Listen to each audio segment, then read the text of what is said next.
ज्ञानतिमिरान्धस्य ज्ञानाञ्जनशलाकया चक्षुरुन्मीलितं येन तस्मै श्रीगुरवे नमः। श्रीचैतन्यमनोभीष्टं स्थापितं येन भूतले स्वयं रूपकदामह्यं ददाति स्वपदान्तिकं। वन्देऽहं श्रीगुरो श्रीयुतपदाकमलं श्रीगुरोन् वैष्णवां च श्रीरूपं साग्रजतं सगणरघुनाथान्वितं तं सजीवं साद्वैतं सावधूतं परिजनसहितं कृष्णचैतन्यदेवं श्रीराधा कृष्णपादान् सहनललिता श्रीविशाखान्वितांस। हे कृष्णा करुणा सिन्धो दीनबन्धो जगत्पते कोपेश कोपिः कान्त राधा कान्त नमोऽस्तुते। तप्त काञ्चन गौरांगी राधा वृन्दावनेश्वरी वृषभानुसुते देवी प्रणमामि हरिप्रिये। वाञ्छाकल्पतरुभ्यश्च कृपा सिन्धुभ्यः च पतितानां पावनेभ्यो वैष्णवेभ्यो नमो नमः। श्रीकृष्ण चैतन्य प्रभु नित्यानंद श्री अद्वैत गदाधर श्रीवासादि गौरभक्त वृंदा। हरे कृष्ण कृष्ण कृष्ण हरे हरे हरे राम राम राम हरे हरे। नारायणं नमस्कृत्यं नरं चैव नरोत्तमं देवीं सरस्वतीं व्याचं ततोर्जयमुदीरयेत्। नष्टप्रायेषु अभद्रेषु नित्यं भागवत सेवया भगवती उत्तमश्लोके भक्तिर्भवति नैष्टिकी। मुहं करोति वाचालं पुङ्गुं लङ्घायते गिरिं यत्कृपातमहं वन्दे गुरुं दीनतारिणं परमानन्दं माधवं श्रीचैतन्य ईश्वरम्। ओम नमो भगवते वासुदेवाय। ओम नमो भगवते वासुदेवाय। ओम नमो भगवते वासुदेवाय। नमो ओम विष्णुपताय कृष्णप्रेष्ठाय भूतले श्रीमते जयपताक स्वामिनिधि नामिने। नमो आचार्य पादाय निरन्तरपदायिने गौरगतदामोदाय नगरग्रामधारिणे। नमो ओम विष्णुपताय कृष्णपृष्ठाय भूतले श्रीमते भक्ति वेदांत स्वामिनिधि नामिने। नमस्ते सारस्वते देवे गौरवाणी प्रचारिणे निर्विशेष शून्यवादी वाचात्य देशधारिणे। हरे कृष्णा। இன்னைக்கு காண்டம் 2 அத்தியாயம் 2 பதம் 22. கரெக்ட்டுங்களா மாதாஜி? ஆமாங்க Mataji. Hare Krishna. Hare Krishna. Thank you Mataji. Hare Krishna. His Divine Grace Bhakti Vedanta Swami Srila Prabhupada ki jai. Jai. यदि प्रयास्यन् निरूपं पारमेस्त्यं वैहायसानाम् उदयद्विहारम् अष्टाधिपत्य गुणसन्निवाये सहैव कच्चेन् मनसेन्द्रियै च। நான் படிக்கிறேன் மாதாஜி. நான் படிக்கிறேன் மாதாஜி. ஓம் நமோ பகவதே வாசுதேவாய. ஓம் நமோ பகவதே வாசுதேவாய.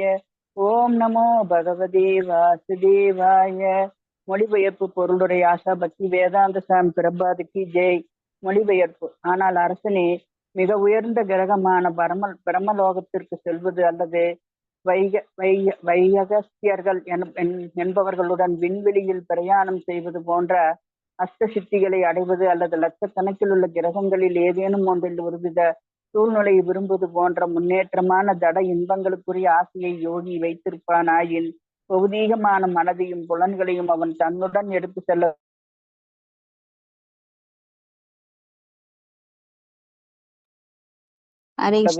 பொருளுரை. உயர்ந்த கிரக அமைப்புகளில் தாழ்ந்த கிரக அமைப்பு மடங்கு அதிகமான. ஹரே கிருஷ்ண மாதாஜி கேட்கலீங்களா? ஹரே கிருஷ்ணா. சரிங்க. உயர் கிரக அமைப்புகளில் தாழ்ந்த கிரக அமைப்புகளில் உயர்ந்ததை விட ஆயிரக்கணக்கான மடங்கு அதிகமான புலனின்ப வசதிகளை உள்ளன. மிக உயர்ந்த கிரக அமைப்புகளை பிரம்மலோகம் மற்றும் துருவலோகம், துருவ நட்சத்திரம் போன்ற கிரகங்களை கொண்டுள்ள அவை அனைத்தும் மகரலோகத்திற்கும் அப்பால் உள்ள அக்கிரகங்களில் வசிப்பவர்களுக்கு அஷ்ட சித்திகளும் உள்ளன. அக்கிரகங்களில் வசிப்பவர்களுக்கு அஷ்ட சித்திகளும் அற்புத சக்திகளும் அளிக்கப்பட்டுள்ளது. அவை அனிமா சித்தி, ஓர் அணுவை போல சிறியதாக மாறக்கூடிய சக்தி லகிமா சித்தி. அணுவை போல் சிறிதா மாறக்கூடிய சக்தி லகிமா சித்தி. அணுவை போல சிறிதா மாறக்கூடிய சக்தி லகிமா சித்தி. மென்மையான ஒரு இயற்கை விட லேசான மாறுதல் பிரப்தி சித்தி. எது எங்கிருந்தாலும் அதை பெரும் சக்தி மகா சித்தி. மிக எது கனமானதை விட கனமான மாறுவது ஈசித்தவா சித்தி அற்புதமான ஒன்றை தடையின்றி படைப்பது அல்லது விருப்பம் போல் எதை வேண்டுமானாலும் அளிக்கும் சக்தி வசித்தவா சித்தி எல்லா ஜட வாஸ்துக்களையும் கட்டுப்படுத்தும் சக்தி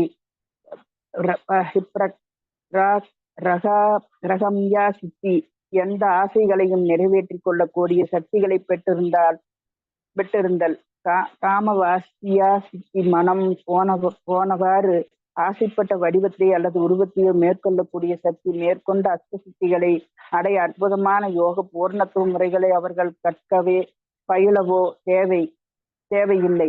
இயற்கையில் வெகுமதிகளைப் போல சர்வசாதாரணமானவை ஆகும். விண்வெளியில் பயணம் செய்வதற்கு எவ்விதமான இயந்திர உதவியும் அவர்களுக்கு தேவையில்லை.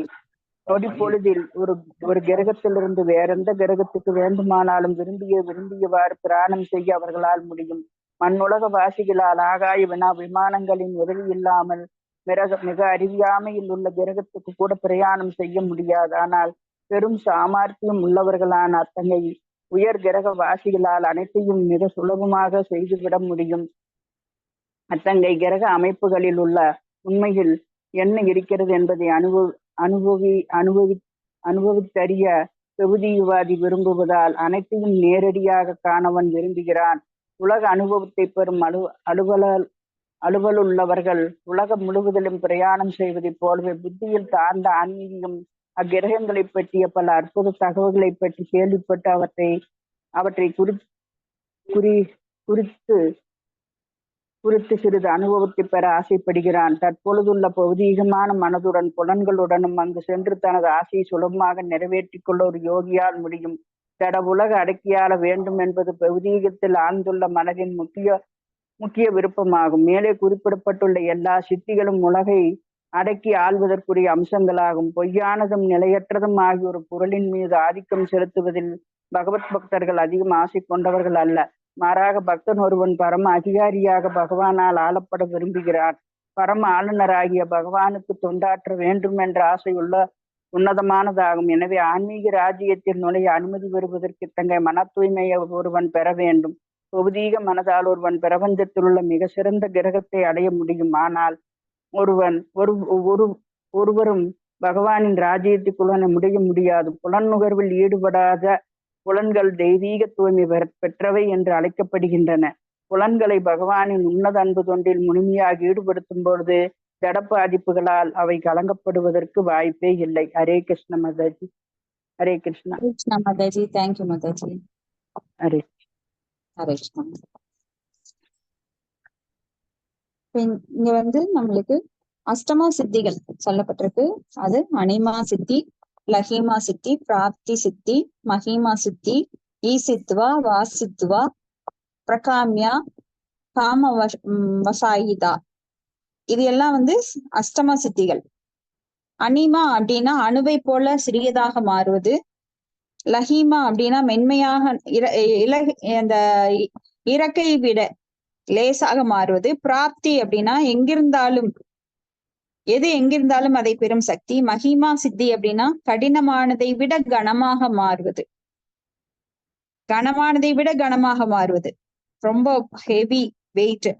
அப்புறம் ஈசித்வா அப்படின்னா அற்புதமான ஒன்றை தடையின்றி படைப்பது அல்லது விருப்பம் போல எதை வேண்டுமானாலும் அளிக்கும் சக்தி. அதான் ஈசித்வா. வாசித்வா அப்படின்னா எல்லா ஜட வஸ்துக்களையும் கட்டுப்படுத்துறது. பிரகாமியா அப்படின்னா எந்த ஆசைகளையும் நிறைவேற்றிக் கொள்ளும் சக்தி. காம வசாயிதா அப்படின்னா மனம் போனவாறு ஆசைப்பட்ட வடிவத்தையோ அல்லது உருவத்தையோ மேற்கொள்ளும் சக்தி. இதுதான் அஷ்டமா சித்திகள். ஆனா பகவானுக்கு இந்த சக்திகளை விட மேம்பட்ட சக்திகள், பல சக்திகள் உண்டு. கணக்கில் அடங்காத சக்திகள் பகவான்கிட்ட இருக்கு. ஒரு அஷ்டமா சித்தி அப்படின்னா இந்த 8 சித்திகள் தான் சித்தர்களுக்கு அடைய முடியும். ஆனா இதெல்லாம் ஒரு ரொம்ப ஒரு சிறு தூசுலின் தூசு. ஆனா பகவான்கிட்ட இருக்கிற சக்தியோ அளவிட முடியாதது, கற்பனைக்கு அடங்காதது, அச்சிந்திய. அப்போ உயர் கிரக வாசிகள்ல இருக்கிறவங்களுக்கு கூட இந்த தகுதியெல்லாம் இருக்கும். விண்வெளியில் பிரயாணம் செய்ய இயந்திர உதவி அவங்களுக்கு வேண்டியது கிடையாது. நொடி பொழுதுல அந்த வானூர்தி இப்படின்னு சொடக்குனா போறோம், அந்த வான ஊர்தி நிக்கும். அதுல ஏறி அவங்களுக்கு பெட்ரோலோ டீசலோ போட வேண்டியது இல்லை. அது அப்படியே மேல பறந்து போகும். அவங்க நினைச்ச இடத்துல அது நின்னுக்கும். அப்ப இந்த மாதிரி நிறைய வசதிகள் அங்க இருக்கு. ஆனா மண்ணற்ற பாசிகளால் ஆகாய விமானங்கள் உதவி இல்லாமல் மிக அருகாமையில் உள்ள கிரகத்துக்கு கூட பிரயாணம் செய்ய முடியாது. இங்க வந்து நம்மளுக்கு ஃபிளைட் வேணும். ஃபிளைட்ல வந்து பெட்ரோல் போடணும். அந்த பெட்ரோல் போட்டாதான் ஃபிளைட் ஓடும். அதுலயும் பயங்கரமான ரிஸ்க் இருக்கு. இயந்திர கோளாறு இருந்ததுன்னா அது வெடிச்சு விழுந்துரும். இப்படி பல தொல்லைகள் இருக்கு. வான்வெளியில கூட டிராபிக் இருக்கு. சீதோசனம் அதையெல்லாம் பார்த்துதான் அதை எடுப்பாங்க. ரொம்ப மழை இருக்கிற சமயத்திலோ புயல் அடிக்கிற சமயத்திலயோ அதை எடுக்க முடியாது. ஆனா அங்க உயர்ந்த கிரகங்கள்ல அந்த ரிஸ்க் எல்லாம் கிடையாது. அப்போ உயர்ந்த கிரக வாசிகளால் எல்லாவற்றையும் அங்க வந்து மிக எளிதாக அடைய முடியும். அத்தகைய கிரக அமைப்புகள் உண்மையில் எப்படி இருக்குது அப்படின்னு நிறைய பேர் ஆசைப்பட்டு அதை பற்றியே நினைத்து அங்க போக ஆசைப்படுறாங்க. அதனால இந்திரலோகம், சந்திரலோகம், புவர்லோகம் அந்த லோகங்களுக்கெல்லாம் போய் தபோலோகங்கள் எல்லாம் போய் பார்க்கணும், அங்க அனுபவிக்கணும், மேல் கிரகங்களுக்கு போகணுங்கிற ஆசையில பலர் வந்து யக்ஞங்களை செய்யறாங்க, யாகங்கள் செய்யறாங்க, தவம் இருக்கிறாங்க. ஆனா இது எல்லாமே ஆபுவர்ண லோகா புவனாவார்த்தினோ அர்ஜுன மாம் உபேத்தியத்து கௌந்தேய புனர்ஜென்மன வித்தியதே அப்படின்னு. எங்க மேல வந்து பிரம்மலோகத்திலிருந்து அந்த சத்தியலோகத்திலிருந்து கீழே பாதாள லோகம் வரைக்கும் எங்கு சென்றாலும் இந்த பிறப்பு இறப்பு முதுமை அப்படிங்கிறது இருக்கத்தான் செய்யும். அப்போ எல்லாருமே புண்ணியங்கள் தீர்ந்தவுடன் கீழே மறுபடியும் அனுப்பப்பட்டு விடுவார்கள். இந்த ரிஸ்க் எல்லாம் அங்க இருக்கு. அப்போ உலக அனுபவத்தை பெறும் ஆவலுடன் உலகம் முழுதும் பிரயாணம் செய்வதை போலவே புத்தியில் தாழ்ந்த ஆன்மீகத்துல ஈடுபட்டிருக்கிறவங்க கூட எப்படி இங்க வந்து நான் அமெரிக்கா போகணும், ஜப்பான் போகணும், சுவிட்சர்லாந்து போகணும், இப்படி நிறைய பேருக்கு ஆசை இருக்கும், வெளிநாடுகள் சுத்தி பார்க்கணும் அப்படின்னு. அதே போல ஆன்மீகத்துல இருக்கிறவங்களுக்கு கூட தபோலோகம், புவர்லோகம், ஜனல் லோகம், சத்தியலோகம், பிரம்மலோகம் அல்ல சத்தியலோகம், இது எல்லாம் சுத்தி பார்க்கணும் அவங்களுக்கும் ஆசை இருக்கு. அப்ப இது வந்து புத்தியில் தாழ்ந்த ஆன்மீகிகள் அப்படின்னு சொல்றாங்க. ஏன்னா புத்தியில் தாழ்ந்தவங்க அதுக்கு அப்பாற்பட்ட ஆன்மீக லோகமான இதெல்லாம் பௌதிக லோகங்கள். 7 14 லோகங்கள். 7 × 2 எவ்வளோ? 14. 7 7 அப்படின்னா 7 × 2 14 லோகங்களும் பௌதிக லோகங்கள், மெட்டீரியல் வேர்ல்டு. மெட்டீரியல் வேர்ல்டுனால என்ன? மாயைக்குட்பட்டது, முக்குணங்களுக்கு உட்பட்டது. இங்க யாருமே சந்தோஷமா இருக்க முடியாது. இதெல்லாம் துக்காலயம், அசாஸ்வதம், அனித்தியம், அசூகம். இங்க எல்லாமே அசாஸ்வதம், சாஸ்வதம் கிடையாது. அனித்தியம், நித்தியம் கிடையாது. அசுகம், அசுகம்னா சுகம் கிடையாது, அசுகம் தான் இருக்கு. இதெல்லாம் கர்ம பூமி. அப்ப இது வந்து துக்காலயம். இங்க வந்து துக்கங்களை மட்டுமே அனுபவிக்க முடியும். சிற்றின்பங்கள் கிடைக்கும், ஆனா அது நிரந்தரமானது கிடையாது. அந்த துன்பங்களுக்கு பின்னாடி இன்பங்களுக்கு பின்னாடி துன்பம் நம்மளுக்கு பல மடங்கு வந்துட்டே இருக்கும். அப்ப எப்படி தண்ணியில முக்கிற மாதிரி ஒருத்த வந்து தண்ணியில முக்கும் போது ஒரு செகண்ட் வெளியில இழுத்தாக்க அது மூச்சு விடுற அளவுக்கு தான் நம்மளுக்கு இன்பம் கிடைக்கும். அப்ப இந்த தேனை நக்குவது போல ஒருத்த வந்து படுகுழியில பாதாளத்துல விழுகிறான். அப்போ ஒரு கிளையில தொங்கிட்டு இருக்கும் போது மேல இருந்து தேன் சொட்டுது. ஆனா அவனுக்கு கீழே வந்து பாதாளம், 2 பக்கம் வந்து பாம்பு, ஒரு பாம்பு இருக்கு, பள்ளி வந்து ஒரு எலி வந்து கொறிச்சிட்டு இருக்கு. அவன் தொங்கிட்டு இருக்கிற கிளைய வந்து கொறிச்சிட்டு இருக்குது, கடிச்சிட்டு இருக்கு. அது எப்ப வேணா அது முறிஞ்சு விழலாம். இப்படி பல ஆபத்துக்கள். ஒரு பக்கம் பாத்தீங்கன்னா சிங்கம் இருக்கு, இன்னொரு பக்கம் புலி காத்துக்கிட்டு இருக்குது. இப்படி பல அபாயங்களுக்கு இடையில் மனிதன் வாழ்கின்றான். இருந்தாலும் அவன் அதை பத்தி நினைக்கிறது கிடையாது. அந்த ஒரு சொட்டு தேன் எப்ப கிடைக்கும், எப்ப விழுகும் அப்படின்னு நாக்க நீட்டிட்டு அவன் அதை சுவைக்க முற்படுகின்றான். அது போலத்த அந்த ஜட உலகத்துல பல பிரச்சனைகள் இருந்தாலும் நாம என்ன பண்றோம்னா, ஏதேனும் சிறிது இன்பம் கிடைக்காதா அப்படின்னு நாம எல்லாம் ஓடிட்டு இருக்கோம். அதுக்காக முயற்சி பண்ணிட்டே இருக்கோம். ஆனா இதெல்லாம் வந்து மூடர்களோட குறிக்கோள். ஆனா பக்தர்கள், தூய பக்தர்கள் என்ன பண்ணுவாங்கன்னா, இந்த ஜட உலகை விடுத்து அடக்கியாள வேண்டும் என்கின்ற பௌதிகத்தில் ஆழ்ந்துள்ள மனத்தை நிலைநிறுத்தி அத வந்து பகவான் மேல செலுத்த ஆரம்பிப்பாங்க. இப்போ பொய்யானதும் நிலையற்றதுமான ஒரு பொருளின் மீது ஆதிக்கம் செலுத்துவதில் பகவத் பக்தர்கள் ஆசை கொண்டவர்கள் அல்ல. ஏன்னா அவங்களுக்கு தெரியும் இந்த உலகமானது பல துன்பங்களை கொண்டது, இதுல ஒரு சொட்டு தேனுக்காக ஆசைப்படக்கூடாது அப்படிங்கிறது. ஆனால் மற்றொரு பக்தன் ஒருவன் பரம அதிகாரியான பகவானால் ஆளப்பட விரும்புகிறான். பரம ஆளுநராகிய பகவானுக்கு தொண்டாற்ற வேண்டும் என்ற ஆசை உன்னதமானது. அப்ப எப்பவுமே நம்மளுக்கு ஆசை இருக்கத்தான் செய்யும். ஆசையை அடக்க முடியாது. ஆனா அந்த ஆசையை எவ்வாறு திருப்ப வேண்டும் என்றால் பகவானுக்கு தொண்டு செய்வதில் திருப்ப வேண்டும். அப்ப எனவே ஆன்மீக ராஜ்யத்தில் நுழைய அனுமதி பெறுவதற்கு இத்தகைய மன தூய்மையை ஒருவன் பெற வேண்டும். தூய்மை இல்லைன்னா அங்க நாம என்ட்ரன்ஸ்ல நுழையவே முடியாது. அங்க எப்படி டாக்டர் சீட் வேணும் அப்படின்னா என்ட்ரன்ஸ் எக்ஸாம் எழுதணும், அதுக்கு உங்களுக்கு தகுதி வேணும், இவ்வளவு மார்க் வேணும்னு இருக்கு. ஜட உலகத்திலேயே ஒவ்வொரு குவாலிஃபிகேஷன் நம்ம கேக்குறாங்க. நீங்க இன்ஜினியரிங் படிக்கணுமா, அங்க ஒரு குவாலிஃபிகேஷன். சாதாரண டிகிரி ஒரு நல்ல காலேஜ்ல கிடைக்கணுமா, இவ்வளவு பெர்சன்டேஜ்க்கு மேல எடுக்கணும், இவ்வளவு ரெக்கமெண்ட் வேணும், இப்படி எத்தனையோ இருக்கு. அப்ப நம்மளுக்கு ஆன்மீக உலகம் மிக மிக உயர்ந்தது. அங்க நாம பியூரிஃபை ஆகி 100% சுத்தப்படுத்தப்பட்டு அப்புறம்தான் அனுப்பப்படுவோம். எப்படி ஒரு தங்கமானது ஒரு கொள்ளன் அடிச்சுட்டே இருப்பான், தட்டுன்னு தட்டுவான், தீயில காய்ச்சுவான், அப்புறம் அந்த தங்கத்தை உருக்கி அவனுக்கு நினைச்ச மாதிரி ஒரு டிசைன் கொண்டு வருவான். அது போல இந்த ஜட உலகில மாயாதேவி நம்மள நல்லா போட்டு அட்டி அடிச்சு துவட்டி நம்மளெல்லாம் கிளீன் பண்ணி அப்புறம்தான் ஆன்மீக உலகத்துக்கு அனுப்புறாங்க. ஏன்னா ஆன்மீக உலகத்திற்கு சாதாரணமா நம்ம போக முடியாது. மிகவும் தூய்மையான நிலையில தான் ஆன்மீக உலகத்துக்கு நுழைய முடியும். அந்த தூய்மை அடையிறதுக்கு பல கோடி ஜென்மங்கள் ஆகலாம். இல்ல ஒரு வைராக்கியம் இருக்கிறவன் இந்த ஜென்மத்திலேயே தூய்மை அடைந்து இந்த ஜென்மத்திலேயே போலாம். அப்ப யாருக்கெல்லாம் விருப்பம் இருக்கின்றதோ அவங்க புலனுகர்வில் ஈடுபடாத புலன்கள் தெய்வீக தூய்மை பெற்றவை, அந்த நிலைக்கு வரணும். அப்ப புலன்களை பகவானின் உன்னத அன்பு தொண்டில் முழுமையாக ஈடுபடுத்தும் பொழுது ஜட பாதிப்புகளால் அவை கலங்கப்படுவதற்கு வாய்ப்பு இல்லை. ஏன்னா நாம ஜடத்துலதான் இருக்கோம். ஜடத்துல நாம பௌதிகமான புலன்கள் இருக்கு நம்மளுக்கு. ஏன்னா என்னுடைய உடம்பு, என்னுடைய புலன்கள் சுகப்படுறதுக்கு நான் சுகித்திருப்பதற்கு நான் விரும்புகிறேன். அதனால இந்த உலகத்துல என்னென்னவோ செயல்கள் செய்யறேன். அப்போ திருட்டுத்தனம், பொய் பேசுறது, கொள்ளையடிப்பது, நிறைய பாருங்களா, நிறைய தொழில் பண்றாங்க. அப்ப வியாபாரிகள் கூட நிறைய லாபம் வச்சு விற்கிறது கூட தவறுதான். ஆனா இந்த காலத்துல நேர்மைன்னு சொல்றாங்க. அத லாபம் இருந்தா தானே தொழில் பண்ண முடியும்னு.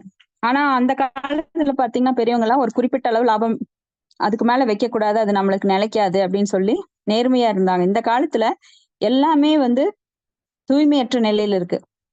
அப்ப இதை தூய்மைப்படுத்தணும் அப்படின்னா புலன்களை ரிஷிகேன சேவனம் பக்தி உச்சியதே. அப்ப இந்த புலன்களுக்கு அதிபதியாருன்னா ரிஷிகேஷர். அப்ப அவருக்கு தொண்டு செய்யும் போது இந்த புலன்கள் தூய்மை அடைகின்றது. கண்கள் யாரை பார்க்கணும்? பகவானை பார்க்கணும். கைகள் பகவானுக்காக சேவை செய்யணும். கால்கள் பகவானின் கோயிலை நோக்கி நடக்கணும். நம்ம இருதயம் ஃபுல்லா பகவானை நினைத்து அங்க அகத்தூய்மை செய்யணும். ஏன்னா ஹிருதயம் எப்பவுமே பகவானுடைய கோவிலாக, நாம் உள்ளமே ஆலயம், உடலே உள்ள அப்படின்னு சொல்லி இந்த உடல்ல கோயிலா நினைச்சு நாம பல இடங்கள்ல திலக்கு வைக்கிறோம்.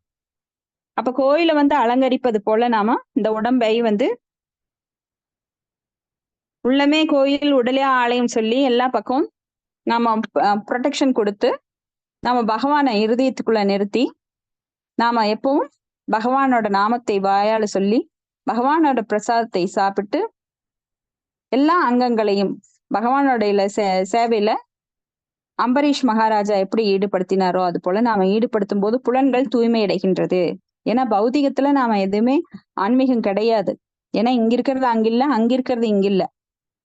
இது தலைகீழான அஸ்வத்த மரம். அப்போ ஒரே ஒரு நல்லது மட்டும் இங்க இருக்கு, ஆன்மீகம் அப்படின்னா பகவானுடைய புனித நாமம். பகவானோட புனித நாமத்தை சொல்லும் போது நாம தூய்மை அடைகின்றோம். அதை தவிர வேற வழி கிடையாது. அப்ப தூய்மை அடைவதற்கு ஒரே ஒரு வழி பகவானுடைய திருநாமம், பகவானுக்கு செய்யும் தொண்டு. அதனால் நமது புலன்கள் தூய்மை அடைகின்றது. ஹரே கிருஷ்ணா. அடுத்த ஸ்லோகம் பதம் 23. யோகேஸ்வராம் நாம் கதிம் ஆஹூர் அந்தர் பஹிஸ்திரி லோக்யா பவனாந்தராத்மனாம் ந கர்மபிஸ்தாம் கதிம் ஆப்னுவந்தி வித்யா தபோ யோக சமாதி பாஜாம். ஹரே கிருஷ்ணங் மாதாஜி, பணிவான வணக்கங்கள். பணிவான வணக்கம். படிக்கட்டுங்களா மாதாஜி? ஹரே கிருஷ்ணா. படி. நன்றி மாதாஜி. ஓம் நமோ பகவதே வாசுதேவாய. மொழிபெயர்ப்பு தெய்வ திரு ஆசா பக்தி வேதாந்த சுவாமி பிரபுபாதுக்கு ஜெய். மொழிபெயர்ப்பு: ஆன்மீகவாதிகள் ஆன்மீக உடலில் அக்கறை கொண்டுள்ளனர். அதனால் அவர்களுடைய பக்தி தொண்டு, தவங்கள், யோக சித்தி மற்றும் உன்னத அறிவு ஆகியவற்றின் வலிமையால் ஜட உலகங்களின் உள்ளும் புறமும் நிபந்தனையற்ற முறையில் அவர்களால் இயங்க முடியும். கருமிகளால் அல்லது ஆழ்ந்த பௌதீகங்களால் அவ்வாறு ஒருபொழுதும் இயங்க முடியாது.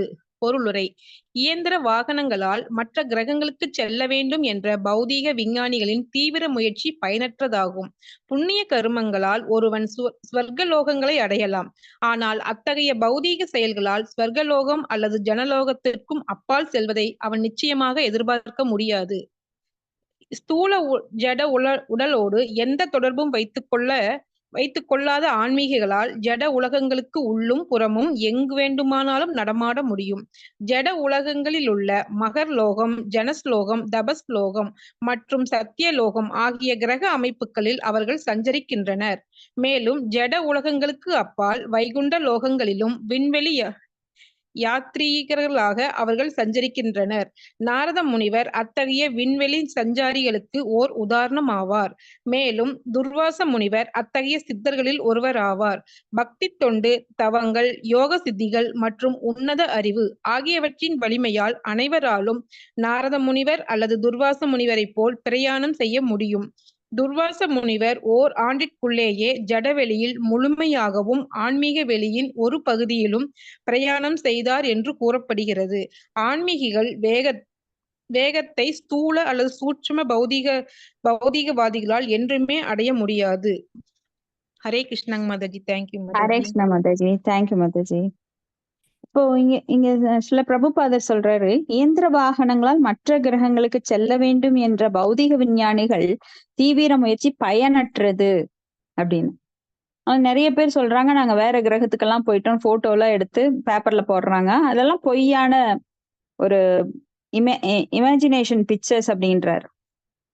அதெல்லாம் போய் எங்கேயோ போட்டோ எடுத்துட்டு வந்துட்டு நம்மளுக்கு ஏமாத்து வித்தை பண்ணிட்டு இருக்காங்க அப்படின்னு சொல்றாரு. பகிரங்கமா சொல்றாரு. அவர் சேனல்ல ஒரு ரிப்போர்ட்டருக்கு பகிரங்கமா அந்த ஓப்பனா சொல்றாரு, இதெல்லாம் பொய் அப்படின்னு. ஏன்னா வேற கிரகங்களுக்கெல்லாம் அவ்வளவு சீக்கிரம் போகவே முடியாது. ஆனா புண்ணிய கர்மங்களால் ஒருவன் சொர்க்கலோகங்களை அடையலாம். யாரெல்லாம் நிறைய புண்ணியங்கள் செய்யறாங்களோ, இப்ப நிறைய பேர் பாத்தீங்கன்னா அன்னதானம் பண்ணுவாங்க, ஸ்கூலுக்கு ஏழை குழந்தைகளுக்கு கல்வி தானம் அளிக்கிறது, இல்ல சேர் வாங்கி தர்றது, போர்டு வாங்கி தர்றது, கட்டடம் கட்ட உதவுறது, பின்ன இதுல புயல் மலையில சிக்கினவங்களுக்கு உணவு விநியோகம் பண்றது, இந்த மாதிரி எவ்வளவோ செயல்கள் செய்வாங்க. ஆனா அதெல்லாம் வெளிப்புறமான உடலுக்கு செய்யும் சேவை. ஆத்மாக்கு செய்யும் சேவை தான் நிரந்தரம். ஏன்னா நீங்க செய்யற சேவைகள் ஒன்ஸ் அவங்க உடல் அழிஞ்சிருச்சு அப்படின்னா அதுக்கப்புறம் அது நிலை இல்லாதது. அப்படிப்பட்டவங்க எங்க போவாங்கன்னா ஸ்வர்கலோகத்துக்கு போவாங்க. ஏன்னா அவங்க செஞ்ச புண்ணியத்தின் பலனால. ஆனா அவங்க பௌதிக லோகத்துலதான் இருக்க முடியும். ஆனா ஆன்மீக லோகத்துக்கு எட்டவே முடியாது. ஏன்னா ஆன்மீக லோகம் இந்த 14 லோகங்களுக்கும் அப்பாற்பட்டது. அது 7 அடுக்குகளால் மறைக்கப்பட்டிருக்கின்றது. இந்த பௌதிக உலகத்தை விட்டு நாம வெளியில போகணும் அப்படின்னா கடும் சுவர்கள், இப்போ சைனா எல்லையில பெரிய சுவர் கட்டினாங்க. சைனீஸ் வால் அப்படின்னு ஒரு சரித்திர குறிப்பே நம்ம கிட்ட இருக்கு. அது சைனா தன்னுடைய எல்லையை பாதுகாத்துக்கிறதுக்காக கோமாளித்தனமா அன்னைக்கு பெரிய சுவர் கட்டுனாங்க. இன்னைக்கெல்லாம் அதுல வெகு எளிதாக தாண்டிடலாம். அப்பெல்லாம் ஏரோப்ளேன் அந்த மாதிரி எல்லாம் கிடையாது. ஆனா இப்ப பாத்தீங்கன்னா அந்த பெரிய சுவரையெல்லாம் ரொம்ப ஈஸியா திருடர்கள் பல பிளான் பண்ணி தாண்டறதுக்கு எல்லா வசதிகளும் பண்ணி வச்சிருக்காங்க. ஆனா இந்த பௌதீக உலகங்களை தாண்டறது ரொம்ப கஷ்டம். இது ஒன்றும் சைனீஸ் வால் மாதிரி கிடையாது. ஏன்னா இது நீர், நிலம், நெருப்பு, காற்று, ஆகாயம், மனம், புத்தி, அகங்காரம் அப்படின்னு 7 அடுக்குகளால் ஒன்றை விட ஒன்று கடினமானதாக, ஒன்றை விட ஒன்று 10 மடங்கு அதிகமாக இது பல அடுக்குகளால் சூழப்பட்டிருக்கு. எப்படி ஒரு தேங்காயானது, தேங்காய் உள்ள தண்ணி இருக்கும், அதுக்கப்புறம் தேங்காய் இருக்கும், தேங்காய்க்கு மேல ஒரு ஓடு இருக்கும் லைட்டா, அதுக்கு மேல ஒரு கெட்டியான ஓடு இருக்கும், அதுக்கு மேல நார் இருக்கும், அதுக்கு மேல மட்டை இருக்கும். இப்படி இந்த பௌதீக உலகங்களானது பல அடுக்குகளால் சூழப்பட்டிருக்கு. இந்த பல அடுக்குகளை தாண்டி ஆன்மீக உலகத்துக்கு செல்றது யாராலையும் முடியாது. அப்போ மகர்லோகம், ஜனலோகம், தபலோகம், சத்தியலோகம் ஆகிய கிரக அமைப்புகளில் அவர்கள் சஞ்சரிக்கின்றனர். அப்படி புண்ணியம் பண்ணவங்க எல்லாம் இந்த லோகத்துக்கு போலாம், மேலுலகங்களுக்கு. ஆனா வைகுண்ட லோகங்களிலும் விண்வெளி யாத்திரிகளாக சில பேர் மட்டும்தான் போக முடியும். அவங்க யாருன்னா நாரதர், துர்வாச முனிவர் போன்றவர்களால மட்டும்தான். சர்வலோக சஞ்சாரியாக நாரதர் என்ன பண்றார், எல்லா லோகங்களிலும் சஞ்சரிக்கின்றார். துர்வாச முனிவர் அந்த மாதிரி சில பக்தர்கள் மட்டும்தான் அப்படி போக முடியும். இப்ப பக்தி தொண்டு, தவங்கள், யோக சக்தி மற்றும் உன்னத அறிவு ஆகியவற்றின் வலிமையால் இவங்களால போக முடியுது. அப்போ ஒரு ஆன்மீகிகள் வேகத்தை ஸ்தூல அல்லது சூட்சும பௌதிகவாதிகளால் என்றுமே அடைய முடியாது. ஏன்னா நாமெல்லாம் நினைச்சோம் அப்படின்னா இங்கிருந்தே உட்காந்து நினைச்சுக்க வேண்டியதுதான். நான் டெல்லியில இருக்கேன், நான் அமெரிக்கால இருக்கேன், கற்பனை வேணா பண்ணிக்கலாம். நம்மளால நினைச்ச உடனே போக முடியாது. ஆனா அவங்களாம் நினைச்ச மாத்திரத்துல ஒரு லோகத்துல இருந்து இன்னொரு லோகத்துக்கு போகக்கூடிய சக்தி அவங்க கிட்ட இருக்கு. ஏன்னா அவங்க பகவானால் சக்தி அளிக்கப்பட்டவர்கள், சக்தி ஆவேச அவதாரமாக இருக்கிறாங்க. துர்வாச முனிவர் யாருன்னா சிவபெருமானுடைய ஒரு விரிவங்கம் துர்வாச முனிவர். அதனாலதான் அவளுக்கு கோபம் வரும். எப்படி சிவபெருமான் தோன்றும் போது பிரம்மாவோட நெற்றிக்கண்களுக்கு இடையில் அத நெற்றிக்கண்ல பிறந்தார், 2 புருவங்களுக்கு இடையில. அப்ப பிரம்மா கோபமா இருந்தார். அதனால அவருக்கும் அந்த உணர்வு வந்தது, சிவனுக்கும் அந்த உணர்வு வந்தது. அப்ப சிவனை அவர் பிரஜாபதி போஸ்ட்ல உட்கார வச்சு நீயும் படைப்பு தொழிலை ஆரம்பி அப்படின்னா அவர்னால படைக்க முடியல. ஏன்னா அவர் கோபமே உருவானவரா இருந்ததுனால அவர் படைக்கிறது எல்லாமே பூதம், பிசாசு, பேய்கள் அந்த மாதிரி உருவம் எடுத்தது. அப்ப பிரம்மா சொல்லிட்டாரா, நீ படைக்கவே வேண்டாம், நீ சும்மா உட்காந்து தவம் பண்ணு, உனக்கு ஒரு வேலை வரும், அப்ப நான் உனக்கு பொறுப்பு கொடுக்குறேன், நீ அப்ப சேவை செய் போதும் அப்படின்ட்டார். அப்போ பிரளயத்தின் போது அந்த அழிவை ஏற்படுத்த சிவபெருமான் சேவை கொடுக்கப்பட்டார். அப்ப சிவபெருமான் ருத்ரராக மாறி எல்லாத்தையும் அழிக்க ஆரம்பிச்சிட்டார். சோ அவருடைய பொசிஷன் என்ன அப்படின்னா பிரளயத்தின் போது எல்லாவற்றையும் அழிக்கும் பொறுப்பு, படைத்தல், காத்தல், அழித்தல். அழித்தல் ருத்ரனான சிவபெருமானுக்கு கொடுக்கப்பட்டது. அடுத்தது பதம் 24. வைஸ்வானரம் வியாதி விகாயசாகத சுஷும்ஞா பிரஸ்ம பதேன சோஷிஷா விதூத கல்கோஹத ஹரேருதஸ்தாத் பிரயாதி சக்கரம் நிரூப சைகர்மாரம். ஹரே கிருஷ்ண மாதாஜி. நான் படிக்கிறேன் மாதாஜி. படிங்க மாதாஜி, படிங்க மாதாஜி. மொழிபெயர்ப்பு. அரசிய அத்தகைய ஒரு யோகி மிக உயர்ந்த கிரகமான பிரம்மலோகத்தை சென்றடைவதற்கான பிரகாசமான சூசம்னம் வழியாக ஒரு பால் வீதியை கடந்து செல்லும் போது முதலில் அவன் வைஸ்வானரம் எனப்படும் அக்னி தேவனின் கிரகத்துக்கு செல்கிறான். அங்கு எல்லா அழுக்குகளிலிருந்தும் அவன் முற்றிலுமாக தூய்மை அடைந்த பின் முழுமுதல் கடவுளாகிய பகவான் ஸ்ரீ ஹரியுடன் சம்பந்தம் கொள்வதற்காக தொடர்ந்து மேல் நோக்கி சிசுமாராக வட்டத்துக்கு செல்கிறான். பொருளுரை. ஸ்ரீல பிரபுபாதருக்கு ஜெய். ஹரே கிருஷ்ணா. பிரபஞ்சத்தில் உள்ள துருவ நட்சத்திரமும் அதனுடைய வட்டமும் சேர்ந்து சிசுமார வட்டம் என்று அழைக்கப்படுகிறது. அதில் முழுமுதல் கடவுளான சீரோதாக சாய் விஷ்ணு கிரகமாகிய உள்ளூர் வசிப்பிடம் அமர்ந்திருக்கிறது. அந்த இடத்தை அடைவதற்கு முன் யோகி பிரம்மலோகத்தை அடைவதற்காக பால் வீதியை கடந்து செல்கிறான். செல்லும் வழியில் அக்னி தேவனின் வைஷ்ணவானர் லோகத்தை முதலில் சென்றடைகிறான். ஜடலோக சம்பந்தத்திலிருந்து சம்பாதித்த எல்லா பாவங்களையும் யோகி வைஷ்ணவ வரை லோகத்தின் முழுமையாக தூய்மைப்படுத்தி கொள்கிறான். வானத்திலுள்ள பால்வீதி பிரபஞ்சத்தின் மிக உயர்ந்த கிரகமாகிய பிரம்மலோகத்துக்கு செல்லும் வழியில் இருப்பதாக இங்கு குறிப்பிடப்பட்டுள்ளது. ஹரே கிருஷ்ணா மாதாஜி. தேங்க்யூ மாதாஜி. தேங்க்யூ மாதாஜி. அப்போ நம்ம உயிர் பிரியும் போது நம்மளுக்கு விஷ்ணு தூதர்கள் வர்றாங்களா இல்ல யம தூதர்கள் வர்றாங்களாங்கிறது நம்மளுடைய வாழ்க்கையில் நாம் எவ்வாறு நாம் திட்டமிட்டு நம்மளுடைய காலத்தை கழித்தோம் அப்படிங்கிறத பொறுத்துதான் நம்மளுக்கு கடைசியில நம்ம மரணத்தின் போது யம தூதர்களோ விஷ்ணு தூதர்களோ வர்றாங்க. அப்ப விஷ்ணு தூதர்கள் வரும்போது நாம எங்க மேல்லோகங்களுக்கு போகணும், மேல்லோகங்களுக்கு போகணும்னா கூட நாம என்ன பண்ணுவோம், அவங்க மேல்லோக ஆசை இருக்கிறவங்க அந்த மேல்லோகத்தினால அட்ராக்ட் ஆகி அங்கேயே உட்காந்துக்குவாங்க.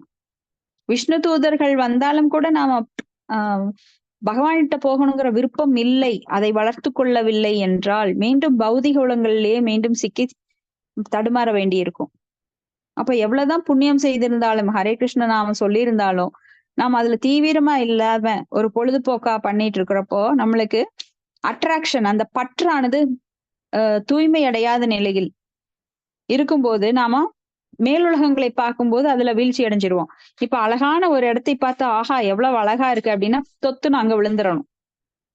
அப்போ உங்களை ஒவ்வொரு மேலுலகத்துல ஒவ்வொரு தேவலோக வாசிகள் உங்களை அழைப்பாங்க.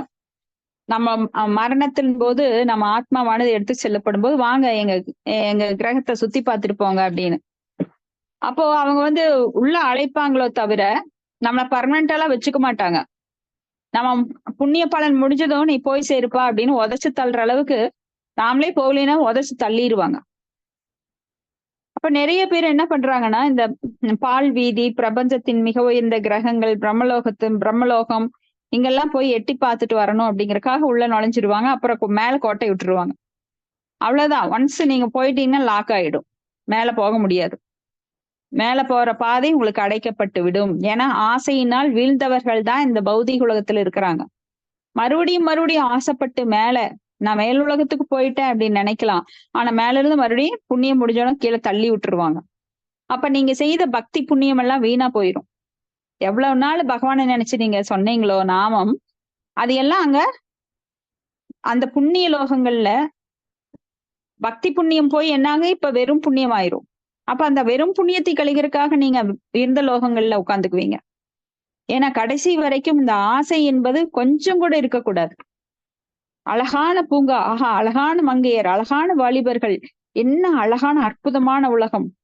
சிங்கப்பூர், மலேசியா, ஜாய்ஃபுல் சிங்கப்பூர் அப்படின்னு பாடுறாங்க இல்லையா? அது மாதிரி அழகான இடங்களை பார்த்து கவர்ச்சி, அந்த கவர்ச்சி நம்மளை தூண்டுகிறது. எதுக்கு? இங்க கொஞ்சம் அனுபவிக்கலாமே. உள்ள போனா அவ்வளவுதான் லாக். உங்களுக்கு கதவை சாத்தி அங்க பூட்டிடுவாங்க. அப்புறம் மறுபடியும் கீழே தான் உதைப்பாங்க. மறுபடியும் மேல போனெல்லாம் சொல்ல மாட்டாங்க. ஏன்னா அவ்வளவுதான் நம்மளோட ஆசை சிற்றின்ப ஆசை அங்க அனுபவிக்கணும். ஆனா அனுபவிச்சு முடிச்சோன்னா மறுபடியும் கீழே வந்துட்டே இருக்கணும் பூமிக்கு. அப்போ நாம சின்ன ஆசை கூட இல்லாமல் இருந்தால் மட்டும்தான் பௌதிக உலகத்துக்கு நாம ப்ரொமோட் ஆவோம். இப்போ ஒரு ப்ரொமோஷன் ஒருத்தருக்கு கிடைக்கிறது அப்படின்னா அவர் ரொம்ப வைராக்கியமா இருப்பார். நாங்க மேனேஜர் பொசிஷனுக்கு தான் போகணும், இடையில எந்த பொசிஷனுக்கு போக கூடாதுன்னு அவர் மேனேஜர் பொசிஷனுக்காக பல எக்ஸாம் எழுதுவாரு. அதுக்காக ப்ரொமோஷன் எதிர்பார்ப்பார். எனக்கு போதும் இதே போதுன்னு தனக்கு மேல இருக்கிற சீட்டுக்கு ஆசைப்பட மாட்டார், உயர்ந்த சீட்டுக்கு தான் ஆசைப்படுவார். அது போல நாம பக்தர்கள் என்ன பண்ணணும் அப்படின்னா பகவானோட லோகத்துக்கு போக மட்டுமே ஆசைப்படணும். அதுக்கு கீழே இருக்கிற லோகங்களுக்கு போக நாம எத்தனிக்க கூடாது. பதம் 25. தத்விஸ்வநாபிம் து அதிவர்த்திய விஷ்ணோர் அனீயஷா விரஜேனாத்மா மனைகஹ நமஸ்கிருதம் பிரம்மவிதாமுபைதி கல்பாயுஷோ யத் விபுதா ரமந்தே. மொழிபெயர்ப்பு. இந்த சிசுமாரம் முழு பிரபஞ்சமும் படிங்க மாதாஜி. மொழிபெயர்ப்பு. இந்த சிசுமாரம் பிரபஞ்சம் முழுவதும் சுழல்வதற்குரிய அச்சாக அழைக்கப்படுகிறது. யோகிகள் மட்டுமே இந்த சிசுமார வட்டாரத்தை கடந்து சென்று 430 கோடி சூரிய ஆண்டுகள் கொண்ட ஆயுட்காலத்தை அனுபவிக்கும் பிருகுவை போன்ற தூய்மை அடைந்த முனிவர்கள் வாழும் கிரகத்தை மகாலோகம் அடைகின்றனர். உன்னத நிலையிலுள்ள முனிவர்களுக்கும் இக்கிரகம் வழிபாட்டிற்கு உரியதாகும். ஹரே கிருஷ்ண மாதாஜி. நன்றி மாதாஜி. நன்றி மாதாஜி. அப்ப இந்த சிசுமாரம் அது அச்சுன்னா மையப்பகுதி. இங்க பிருகு முனிவரை போன்ற தூய்மை அடைந்த முனிவர்கள் தான் இந்த மகர்லோகத்தை அங்க அடையிறாங்க. அப்போ முனிவர்கள்லாம் இந்த கிரகத்துல இருப்பாங்க. அங்க முனிவர்களுக்கெல்லாம் என்ன வேலை அப்படின்னா எப்பவும் தவத்துல ஈடுபட்டு இருக்கிறது தான். இங்க நாமெல்லாம் இந்த மெட்டீரியல் வேர்ல்டு கீழே தாழ்ந்த உலகங்கள்ல இருக்கின்ற அற்ப சுகங்களுக்காக அவங்க குடும்பத்தை ஏற்படுத்திக்கிட்டு மனைவி மக்களை என் சொந்தம் கொண்டாடிட்டு இது என் உடல் அப்படிங்கிற நிலையில கிடையாது. கொஞ்சம் உயர்ந்த நிலையில் இருப்பாங்க. அதாவது தன்னுணர்வுல கொஞ்சம் விழிப்புடன் இருப்பாங்க. நான் உடல் அல்ல ஆத்மா அப்படிங்கிற நிலையில அவங்க மகர்லோகம், தபோலோகம் அங்கெல்லாம் தபத்துல ஈடுபட்டு பிரம்மானந்தத்துல நிலைத்திருப்பாங்க. அடுத்தது ஸ்லோகம் 26.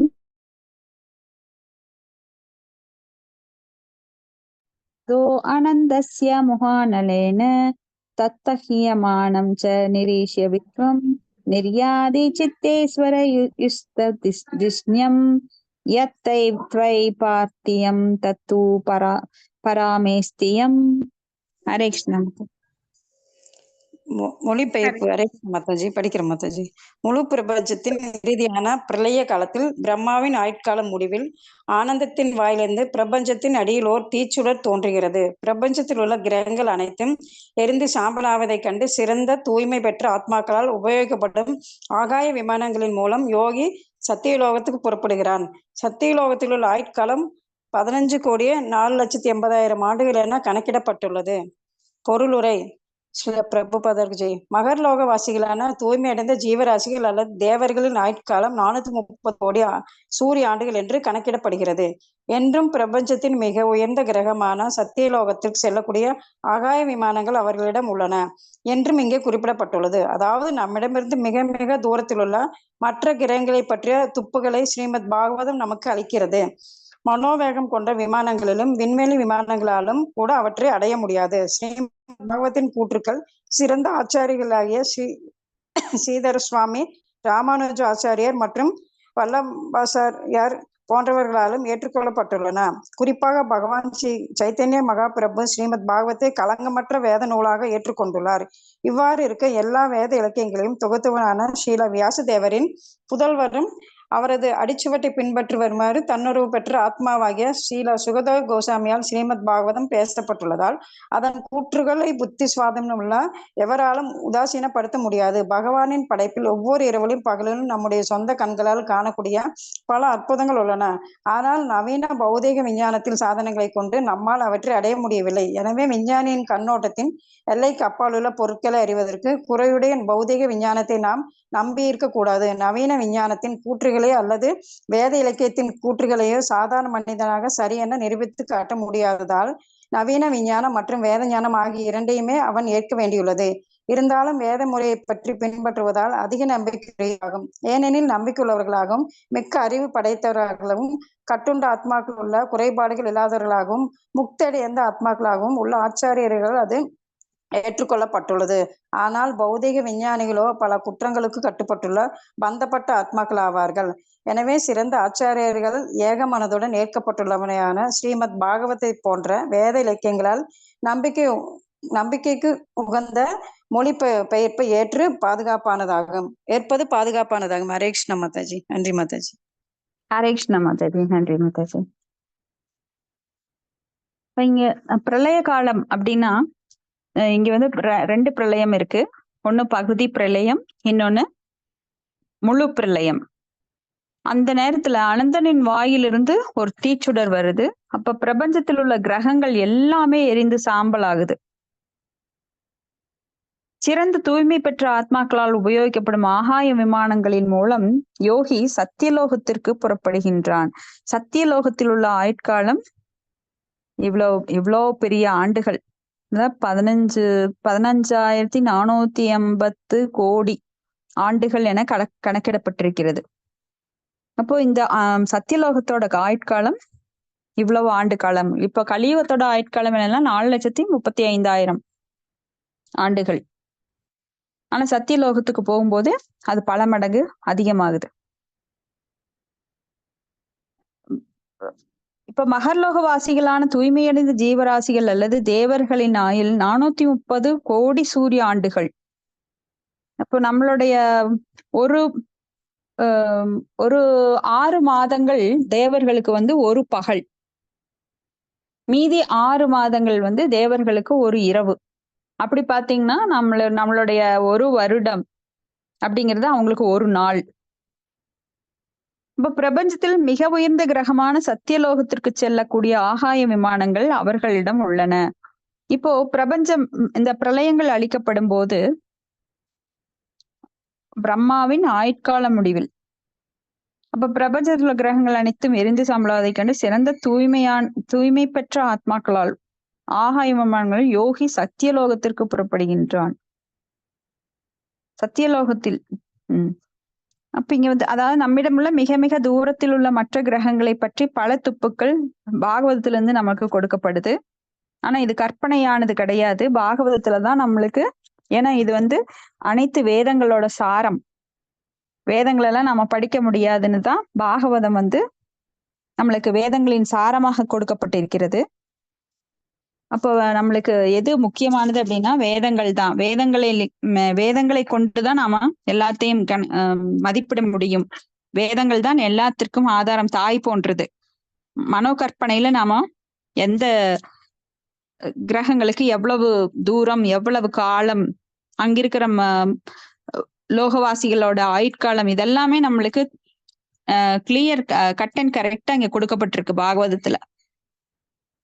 அப்ப மனோவேகம் கொண்ட விமானிகளாலும் விண்வெளி விமானங்களாலும் கூட அவற்றை அடைய முடியாது. மனோவேகத்துல இப்ப நாம வந்து மனோவேகம் அப்படின்னா என்ன, நாம இங்க உட்காந்துட்டு நாம ஒரு வேற ஒரு அமெரிக்கால ஒரு பிளேஸ்ல உட்காந்துட்டு இருக்கதான் நினைப்போம் கற்பனையில. இப்போ நம்ம கண்ணை மூடிட்டு ஆஹா போன மாசம் போயிருந்தோம்ல எவ்வளவு நல்லா இருந்தது அப்படின்னு ஒரு சமயம் அமெரிக்கால இருப்போம், இன்னொரு சமயம் லண்டன்ல இருப்போம், இன்னொரு சமயம் சிங்கப்பூர்ல இருப்போம். அது வந்து மனோவேகம். ஆனா மனோவேகம் கொண்ட விமானங்களாலும் விண்வெளி விமானங்களாலும் கூட அவற்றை அடைய முடியாது. அவ்வளவு தூரத்துல இருக்கிற கிரகங்கள் நம்ம மனோவேகத்துல கூட அடைய முடியாதாம். ஏன்னா பலாக்காத தூரம் கொண்டது. அப்ப ஸ்ரீமத் பாகவதத்தின் கூற்றுக்கள் சிறந்த ஆச்சாரிகளான ஸ்ரீதர சுவாமி, ராமானுஜர் மற்றும் வல்லபாச்சாரியர் போன்றவர்களால் இது ஏற்றுக்கொள்ளப்பட்டிருக்கிறது. சைத்தன்ய மகாபிரபு ஸ்ரீமத் பாகவத்தை களங்கமற்ற வேத நூலாக ஏற்றுக்கொண்டுள்ளார். சைத்தன்ய மகாபிரபு யாரு? சாட்சாத் கிருஷ்ணரே தான் சைத்தன்ய மகாபிரபு பக்த அவதாரமாக வந்தார். அப்ப பக்தியை ஸ்ரீமதி ராதாராணி எவ்வாறு சுவைத்தார் அப்படிங்கிறத அனுபவிக்கிறதுக்காக ஸ்ரீமதி ராதாராணியின் நிறத்தை எடுத்துட்டு மஞ்சள் நிறம், ஸ்வர்ண வர்ண ஹேமாங்கோ, அந்த மஞ்சள் நிறத்துல அவர் வந்து அந்த பக்தியை ருசிக்கிறதுக்காக வந்தார். இப்ப நான் ஒரு லட்டு சாப்பிட்டேன் அப்படின்னா நீங்க சாப்பிட்டு ரொம்ப என்ஜாய் பண்றது எனக்கு தெரியுது, ஆனா அதை நான் சாப்பிட்டு பார்த்தாதான் எனக்கு தெரியும். அது போல ஸ்ரீமதி ராதாராணி எப்போ சந்தோஷமா இருக்காங்க, எப்பவுமே அவங்க வந்து கிருஷ்ணன் நினைச்சிட்டே இருப்பாங்க. அந்த சந்தோஷம் நான் வந்து கடவுள், நான் தான் முழுமுதற் கடவுள், நான் தான் ராதாராணிய உருவாக்குனேன்.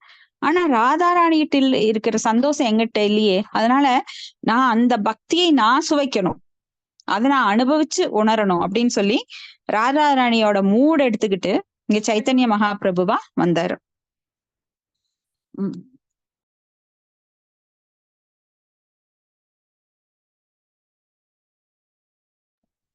அப்போ போறேன். எல்லா வேத இலக்கியங்களையும் தொகுத்த வியாசதேவரின் புதல்வரும் அவரது அழிச்சுற்றி பின்பற்றுவரான தன்னுணர்வு பெற்ற ஆத்மாவாகிற சில சுகதேவ கோஸ்வாமி ஸ்ரீமத் பாகவதம் அவரால் பேசப்பட்டதுனால அதன் கூற்றுக்களை புத்தி சுவாதீனம் உள்ள எவராலும் உதாசீனப்படுத்த முடியாது. அப்போ புத்தி சுவாதீனம் உள்ளவர்களால்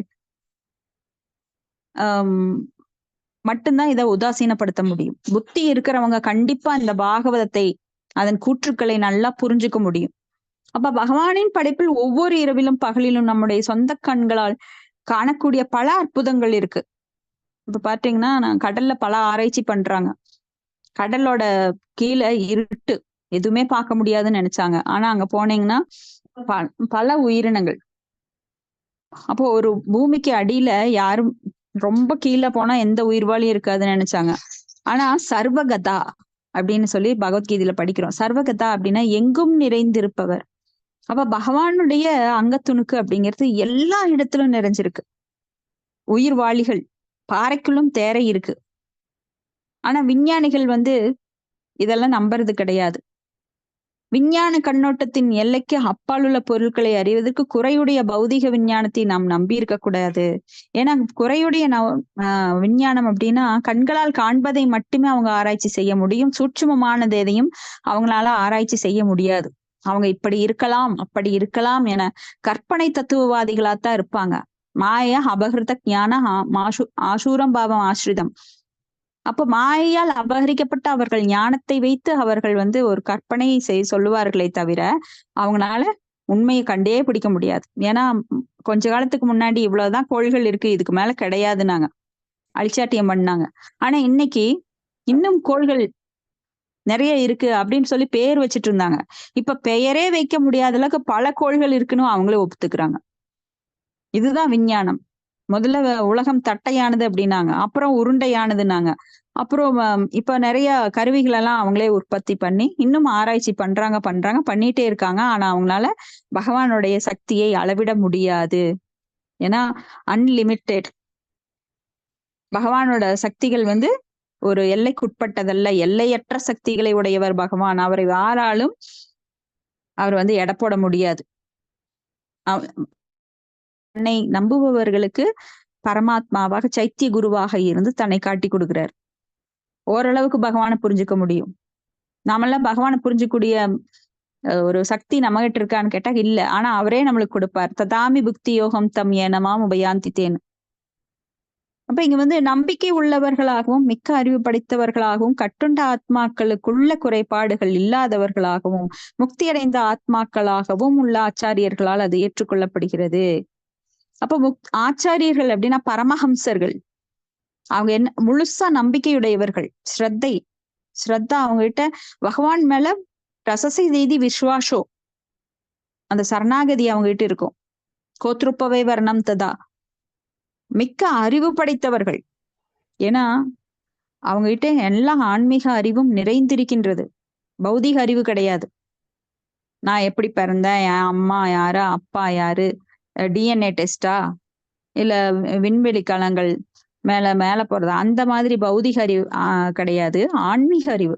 ஆன்மீக அறிவுனா நான் யார், நான் எங்கிருந்து வந்தேன், கடவுள் யார், கடவுளுக்கு எனக்கு என்ன உறவு, அந்த ஞானத்தை அறிந்து கொண்டு அப்புறம் பகவான் மேல பக்தி செலுத்துறவங்க. ஞானத்துடன் கூடிய பக்தி. அப்ப அவங்களுக்கு ரொம்ப அறிவு இருக்கு. எந்த மாதிரி அறிவுனா ஆன்மீக அறிவு. அதுதான் உயர்ந்த அறிவு. இந்த பௌதிக அறிவெல்லாம் ஒன்ஸ் இந்த உடலை விட்டீங்கன்னா போயிரும். அப்புறம் அடுத்த ஜென்மத்துல மறுபடியும் ABCDEFGH அப்படின்னு மறுபடியும் LKG UKGல இருந்து தான் வரணும். ஆனா ஆன்மீக அறிவு அப்படி கிடையாது. அடுத்த ஜென்மத்துல நீங்க எந்த ஸ்டாண்டர்ட்ல விட்டீங்களோ, செகண்ட் ஸ்டாண்டர்ட்ல விட்டீங்கன்னா தேர்ட்ல இருந்து தொடங்கலாம். நீங்க 10th முடிச்சீங்கன்னா 11th இருந்து தொடங்கலாம். அப்போ ஆன்மீக அறிவு என்றும் அழியாதது. நீங்க பல ஜென்மங்கள்ல அது கூடவே வந்துட்டு இருக்கும். மாதாஜி இப்ப நம்ம என்ன எந்த ஸ்டாண்டர்ட்ல இருக்கோம் மாதாஜி? நம்ம அது ஒருத்தர் விகித மாறி மாறி வரும் மாதாஜி. இப்ப என்னோட பொசிஷன் அப்படின்னா நான் ஏதோ ஒரு சின்ன லெவல்ல தான் இருக்கேன், ஒரு LKG லெவல். அதெல்லாம் சொல்ல முடியாது மாதாஜி. ஏன்னா எப்போ சறுக்குன்னு தெரியாது. ஏன்னா மாய்க்குட்பட்டுதான் நான் இருக்கேன். LKG கூட வந்திருக்கோமா என்னன்னு தெரியலையே மாதாஜி. கண்டிப்பா மாதாஜி. இது இந்த அறிவுனால கிடையாது, நீங்க செய்யற பக்தி தொண்டினால நீங்க மேல இருக்கலாம். என்ன பொறுத்த வரைக்கும் நான் கம்மிதான் மாதாஜி. சொல்லாதீங்க மாதாஜி, நீங்கெல்லாம் வந்திருக்கீங்க மாதாஜி, பூத்த பக்தர்கள் நீங்கெல்லாம். ஹரிபோல், உங்க கருணை கிடைக்கட்டும். இப்படி தேங்க்யூ மாதாஜி. இப்ப கட்டுண்ட ஆத்மாக்களுக்குள்ள குறைபாடுகள் இல்லாதவர்களாகவும் இருப்பாங்க அவங்க. கட்டுண்ட ஆத்மாக்களுக்குள்ள குறைபாடு என்ன? 4 குறைபாடு இருக்கு. நாமெல்லாம் குறையுடைய புலன்களை உடையவர்கள், மாயைக்குட்பட்டவர்கள், மாயை வாசப்பட்டவர்கள், ஏமாற்றும் இயல்புடையவர்கள். இன்னொன்னு என்னங்க? ஏமாற்றும் இயல்பு, மாயைக்கு தவறு செய்யும் இயல்புடையவர்கள். இந்த 4 குறைபாடுகளும் கட்டுண்ட ஆத்மாக்கு இருக்குது. ஏன்னா நாம எல்லாமே கட்டுண்ட ஆத்மாக்கள், கட்டுப்பட்டவர்கள். அப்ப முக்தியடைந்த ஆத்மாக்களாகவும் உள்ள அந்த ஆச்சாரியர்கள் அவங்களாம் முக்தி பெற்ற ஆத்மாக்கள். மனித ரூபத்துல இருந்தாலும் ஜீவன் முக்தாக்களாக இருக்கிறாங்க அவங்க. ஏன்னா மனித ரூபத்தை கண்டு நாமெல்லாம் அவங்க சாதாரண மனிதர்கள் தான், நம்மளை போலத்தான் சாப்பிடுறாங்க, நம்மளை போலத்தான் அவங்களும் குளிக்கிறாங்க, அந்த மாதிரி எல்லாம் நினைக்க கூடாது. மிகப்பெரிய ஆச்சாரியர்கள் அவங்க சாதாரண மனிதர்கள் உருவல இருந்தாலும் அதற்கு அப்பாற்பட்டவர்கள். அப்போ ஒரு ஆன்மீக குருவை சாதாரண மனிதனாக கருதுவது குற்றம். அப்ப அது பெரும் குற்றமாக, அபராதமாக சொல்லப்படுது. நேத்துதான் நாங்க கிளாஸ்ல அபராதத்தை பத்தி, வைஷ்ணவ அபராதத்தை பத்தி பேசிட்டு இருந்தோம். பாவங்கள் எல்லாம் மன்னிக்கப்படலாம். ஆனால் வைஷ்ணவ அபராதம் என்றுமே மன்னிக்கப்பட முடியாதது. அதனால வைஷ்ணவ அபராதம் பண்ணினா அவங்க கால்ல விழுந்து கும்பிட்டு மன்னிப்பு கேட்கணுமா. யாரையாவது நாம நோகடிச்சிருந்தா வைஷ்ணவர்களை உடனே அவங்க கால்ல விழுந்து கும்பிட்டு நாம மன்னிப்பு கேட்கணுமா. அப்ப வைஷ்ணவ அபராதம் என்றுமே பகவானால ஒத்துக்கொள்ளப்பட முடியாதது. இப்ப எல்லாருமே இதுல ஜாக்கிரதையா இருக்கணும். எந்த ஒரு பக்தர்களுக்கும் நாம அபராதம் பண்ணக்கூடாது. இப்ப பௌதிக விஞ்ஞானிகள் அம்பாரிஷ மகாராஜாவுக்கு உதாரணம் மாதாஜி. ஆமாங்க மாதாஜி. ஆமா, துர்வாச முனிவர் அலட்சியப்படுத்துறதுனால கடைசியில சுதர்சன சக்கரம் ஆமா அவரை விடாது. கடைசியில மிகப்பெரிய லெவல்ல இருக்காரு. ஆமாங்க, சரி. மிகப்பெரிய லெவல்ல இருக்கிற துர்வாச முனிவரை வச்சு பகவான் அந்த லீலையை நம்மளுக்கு காமிக்கிறாருன்னா அப்ப அதுல எவ்வளவு அர்த்தம் இருக்கும், எவ்வளவு பாடத்தை கற்பிக்க விரும்புறாரு பாருங்க. இப்ப பௌதிக சொல்லுங்க மாதாஜி. பக்தர் அல்லாதவங்க வைஷ்ணவர்களை அபராதம் பண்ண அதுவும் அபராதம் மாதாஜி. நாம ஏன் பண்ணணும் மாதாஜி? முதல்ல பக்தர் அல்லாதவங்க இவங்க என்ன நாமம் ஆமா மாதாஜி. ஆமா வேலையா போச்சு. ஆமா, அதனாலதான் அவங்க கிட்ட நாம அணுகவே கூடாது. பகவானோட நாமத்தை கூட நாமத்தை கூட சொல்லித்தரக்கூடாதுன்னு சொல்றாங்களா. நம்பிக்கை இல்லாதவர்களுக்கு பகவானின் திருநாமத்தை சொல்லி கொடுக்க கூடாதுங்கிறதே ஒரு குற்றம் தானே. அவங்களுக்கு தெரியாதுல்ல மாதாஜி, இப்படி சொன்னோம்னா அது அபராதம்னு சொல்லி பக்தர்கள் அல்லாதவங்களுக்கு. அதனாலதான் நம்மள சொல்ல வேண்டாம்னு சொல்றாங்க. ஏன் சொல்லக்கூடாதுன்னா அவங்க திருப்பி நம்மளை அவமானப்படுத்துவாங்க. அதன் மூலமா அவங்களுக்கு வைஷ்ணவ அபராதம் ஏற்படும். அதனால அவங்களுக்கு இன்னுமே நாம பெரிய பாரத்தை உண்டு பண்றோம். அதனாலதான் அவங்கள அழுகக்கூடாதுங்கிறாங்க. இப்ப பகவானோட நாமத்துக்கு அவங்க பகவானுக்கு தவறளிச்சா கூட பகவான் பொறுத்துக்குவாரு. நாம அபராதத்துக்கு கூட நாம சரி பண்ணிடலாம். ஆனா வைஷ்ணவ அபராதத்தை சரி பண்ண முடியாது. அதனாலதான் அவங்களுக்கு சீக்கிரம் சொல்லாதீங்க. ஏன்னா நம்மள திருப்பி கிண்டல் பண்ணுவாங்க. தேவையில்லாம அவங்கள வம்புல இழுத்து விட்ட மாதிரி நாம போய் அவங்களை இன்னும் பெரும் பாவம் செய்ய வைப்போம். அதனால அவங்களுக்கு சொல்லக்கூடாதுன்றாங்க. ஹரே கிருஷ்ணா மாதாஜி. ஆமாங்க மாதாஜி. ஹரே கிருஷ்ணா. சொல்லுங்க மாதாஜி. மாதாஜி, இப்ப நித்யானந்த பிரபு ஜதாய் மதாய் எல்லாம் கூட தீய ஒழுக்கத்துல இருந்தாலும் போய் பிரச்சாரம் பண்ணார்ல மாதாஜி. அது மாதிரி நம்ம உயர்ந்த பக்தர்கள் தான் பண்ண முடியும், நம்ம பண்ண முடியாது அப்படிலாம் அவங்கள்ட்ட எல்லாம். இருந்தாலும் நம்ம ஒரு தடவை சொல்லலாம் மாதாஜி. அவங்க எப்படி இது பண்றாங்க, ரியாக்ட் பண்றாங்கன்னு பார்த்துட்டு அவங்கள நம்மளால எல்லாம் மாத்தக்கூடிய திறமை இல்லைன்னா நம்ம ஒதுங்கிக்கலாம். ஆனா எல்லாத்தையுமே நம்ம ஒரு டைம் அணுகிறதுல தவறே இல்லை, யாரா இருந்தாலும். ஆனா அவங்க அதை எந்த அளவுல அததான் ஸ்ரீல பிரபுபாதர் நம்மளுக்கு மொழிபெயர்ப்புல சொல்றாரு. பக்தர்கள் மிகவும் கருணை உடையவர்கள் என்பதால் அந்த ரிஸ்கையும் அவங்க எடுத்துக்கிறாங்கன்னு சொல்றாரு.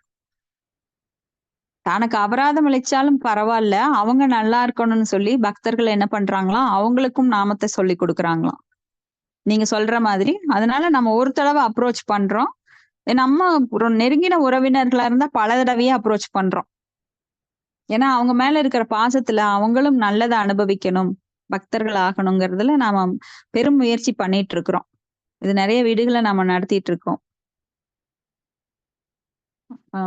அது அவங்க சனாதன கோஸ்வாமி, ரூப கோஸ்வாமி, அது என்னது மாதாஜி, ஒரு குருடனை பார்த்து நகைக்கிறது, அது கூட அவன் தப்பா எடுத்துட்டு அவருக்கு லீலையே தெரியலன்னீங்களா மாதாஜி? அது என்ன இதுல வரும் அபராதத்துல? சாதாரண நபரை அவமதிக்கிறதால வராதுங்களா மாதாஜி? ஆமா மாதாஜி. இப்ப நாம ஏதாவது ஒண்ணு பேசிட்டு இருப்போம், அதுல வார்த்தைகள்ல நம்ம ஒரு ஜோவியெல்லாம் பேசிட்டு இருப்போம். ஆனா அவங்களுக்கு அது தப்பா படுது. அப்ப கூட நம்ம பக்தி பாதிக்கப்படுமா? அது சில சனாதன கோஸ்வாமி என்ன பண்றாருன்னா, ரோட்ல நடந்து வந்துட்டு இருக்காரு. அவங்க எல்லாம் மிக உயர்ந்த பக்தர்கள் அப்படிங்கறதுனால அவங்க ராதாகிருஷ்ணரோட லீலையை இப்ப நாம வீடியோ பாக்குற மாதிரி, சினிமா தியேட்டர்ல பாக்குற மாதிரி அவங்க பார்த்துட்டு மனத்திரையில பார்த்துட்டே வருவாங்க. அப்ப ஏதோ ஒரு லீலை, பகவான் கிருஷ்ணர் அந்த பூ பறிக்கிறதுக்கு ராதாராணி முற்படுவாங்க. ஆனா அவங்களால பறிக்க முடியல, அவங்க ஹைட் பத்தல. அப்போ கிருஷ்ணர் சொல்றாரு, நான் வேணா உனக்கு அந்த கிளைய பிடிச்சு இழுத்து தர்றேன் அப்படின்னு. ராதாராணி சொல்றாங்க, சிஜி நீ எல்லாம் வேண்டாம் போ, நானே பறிச்சுக்கிறேன் அப்படின்னு. இல்ல உனக்கு எட்டாது, நான் உன்னை இழுத்து தரேன், நீ பறி அப்படின்னு சொல்லி அவர் இழுத்து தர்றாரு வம்புல. ராதாராணி வேண்டாம் சொல்லி கூட அவர் கிளைய இழுத்து கீழே இழுத்து பிடிச்சு நிக்கிறாரு. அப்ப ராதாராணி ஒரு கைய மேல பிடிச்சுக்கிட்டு ஒரு ஒரு கையில படிச்சுட்டு இருப்பாங்க. அப்ப திடீர்னு விட்டுருவார். விட்ட உடனே டைன்னு மேல போயிருவாங்க. அப்ப கிருஷ்ணர் சொல்லுவாரு, இவ்வளவுதான் என் வேலை முடிஞ்சது, நான் போயிட்டு வரேன், பை பை அப்படின்ட்டு போவாரு. அப்ப இத பார்த்துட்டு சனாதன கோஸ்வாமி சிரிக்கிறாரு ரோட்ல. ராதாராணி கெஞ்சுறாங்க, தயவு செஞ்சு எனக்கு கீழே இறக்கி விடு, நான் விழுந்துருவேன், பயமா இருக்கு அப்படின்னு சொல்லி கெஞ்சுறாங்க. ஆனா கிருஷ்ணர் வந்து எப்பவும் போல குறும்பு பண்ணிட்டு, இல்ல நான் போகணும், எனக்கு லேட் ஆச்சு, எங்க அம்மா திட்டுவாங்க அப்படின்னு விட்டுட்டு ஓடுறாரு. அப்ப இத பார்த்துட்டு சிரிக்கிறாரு சனாதன கோஸ்வாமி. அவர் சிரிக்கிற நேரத்துல பார்த்து அங்க ஒரு அந்தணர் வர்றாரு, முடவர். அந்த அந்தணரை பார்த்துட்டு இவர் கழுக்குன்னு சிரிக்க, என்னை பார்த்துட்டு சிரிக்கிறாரு பாரு அப்படின்னு அவருக்கு ரொம்ப வருத்தம். அவரு ஒன்னும் சொல்லாம போயிடுறாரு. அடுத்த அந்த செகண்டே அவருக்கு வந்து அந்த லீலை மறைஞ்சிருது. அதுக்கப்புறம் யோசிச்சு யோசிச்சு பாக்குறாரு, எந்த லீலையும் அவர் கண் முன்னாடியே வரல. அப்போ ஸ்ரீல ரூப கோஸ்வாமி அவரோட சகோதரர்கிட்ட சொல்றாரு, இந்த மாதிரி எனக்கு ரோட்ல இந்த மாதிரி ஒரு சம்பவம் நடந்தது, எதனாலன்னு தெரியல, பகவான் என்னால அவரோட லீலைகளை பார்க்க முடியல, எனக்கு ஏதோ மைண்ட் டிஸ்டர்பா இருக்கு அப்படின்னு சொன்னப்போ, நீ யாருக்கும் நீ அபராதம் பண்ணிருக்க, தெரிஞ்சோ தெரியாமலோ நீ பண்ணிருக்க, அப்ப வந்து அந்த இடத்துல யார் இருந்தா அப்படின்னு கேட்கும்போது ஒரு அந்தனர் வந்துட்டு இருந்தாரு. சரி, அப்ப வந்து நீ ஒரு விருந்துக்கு ஏற்பாடு பண்ணு, எல்லாரையும் அழைச்சு அவங்களுக்கு வந்து பிரசாத விநியோகம் பண்ணு அப்படின்பாரு. அப்போ அந்த அந்த முதியவரையும் கூப்பிடு அப்படின்னு சொல்லும்போது அந்த முதியவரையும் கூப்பிடுவாரு. ஆனா அவர் வரமாட்டார். அப்ப அவர்கிட்ட போய் கேட்கும்போது, இந்த மாதிரி நீ என்னை பார்த்து சிரிச்சு இல்ல அப்படின்னு சொல்லும் போதுதான் இவருக்கு தெரியும், ஓ இவருக்கு நம்ம மேல ரொம்ப மனஸ்தாபம் அப்படின்னு. அப்ப தெரிந்தோ தெரியாமலோ அந்த தூய பக்தர்கள் கூட அத பாதிக்குது அப்படின்னா நாமெல்லாம் எவ்வளவு தூரம், அதாவது தேவையற்ற பேச்சுக்கள், தேவையற்ற சைகைகள், இதெல்லாம் வந்து நம்மளுக்கு எதிர் விளைவுகளை உண்டாக்குது அப்படின்னு பகவான் அந்த லீலை மூலமா நம்மளுக்கு. இப்ப ஆக்சுவலா அர்ஜுனனுக்கு வந்து அவர் பாடம் சொல்றது நமக்காகத்தான், அர்ஜுனனுக்காக கிடையாது. இந்த மாதிரி பல லீலைகளை பல தூய பக்தர்களை வச்சுதான் நடத்துறாரு. அப்ப அதெல்லாம் தூய பக்தர்களுக்குரியதான்னு கேட்டா கிடையாது. அவங்கள வச்சு நம்மளுக்கு பல பாடங்களை சொல்றாரு. இப்போ ஒரு மருமகளுக்கு பாடம் சொல்லணும் அப்படின்னா, ஒரு மகளை தாய் வந்து கண்டிக்கிற மாதிரி, நீ சமையல் எல்லாம் செய்யாம மாமியார் வீட்டுக்கு போக கூடாது, சமையல் செய்யாம ஒரு பொண்ணு இருக்க முடியாது, நீ ஒழுங்கா சமைச்சு பழகுன்னு மருமக முன்னாடி திட்டுவாங்க. அப்ப அந்த மருமகளுக்கு சமையல் தெரியாம இருக்கலாம். அப்ப அவ ஆர்ம வந்து கத்துக்குவா, நானும் சமையலுக்கு பண்ணி பழகுறேன் அப்படின்னு சொல்லி. அப்ப இந்த இன்டைரக்டான வே, அது மாதிரிதான் பகவான் நம்மளுக்கு தனது தூய பக்தர்கள் வச்சு பல லீலைகள் பண்றது. இது சும்மா காதுல கேட்டுட்டு ரசிக்கிறதுக்காக கிடையாது. அதுல என்ன பாடம் இருக்கு, அதை நாம எப்படி ஏத்துக்கணும் அப்படிங்கறத சொல்லி தர்றதுதான். அப்போ நமக்கு இது வந்து முடவன்றது ஒரு அந்தனர் தானே மாதாஜி? நான் எனக்கு தெரியல, அது சாதாரண நபரை கூட அவமதிக்க கூடாதுன்னு நினைச்சிட்டு இருந்தேன். அப்ப அந்தனர் அதாவது வைஷ்ணவ அபராதம் மிகவும் இது பக்தி தொண்டுல வந்து தடையை ஏற்படுத்தும் இல்லைங்களா? அந்த மாதிரி புரிஞ்சுக்கணும். ஆமாங்க மாதாஜி.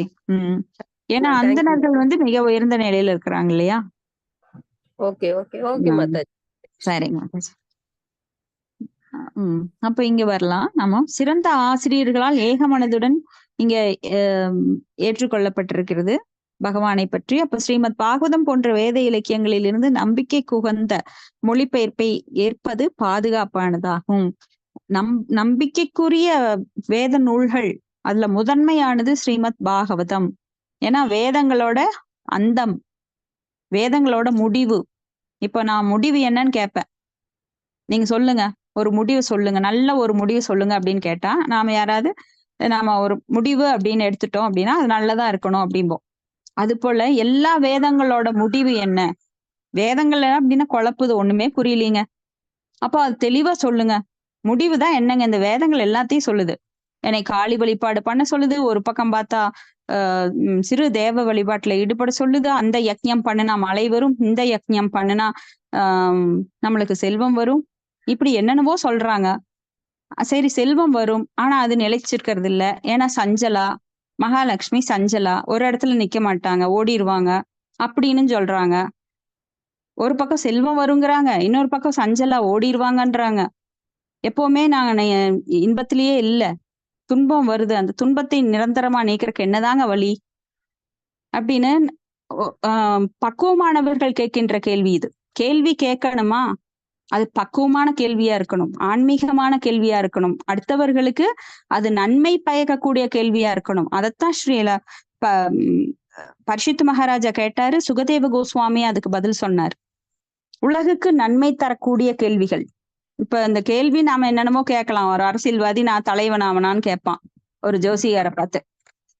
முட்டாள்கள் அந்த விகிதத்துக்கு தகுந்த மாதிரி அவங்க முட்டாள்தனத்தை வெளிப்படுத்துவாங்க.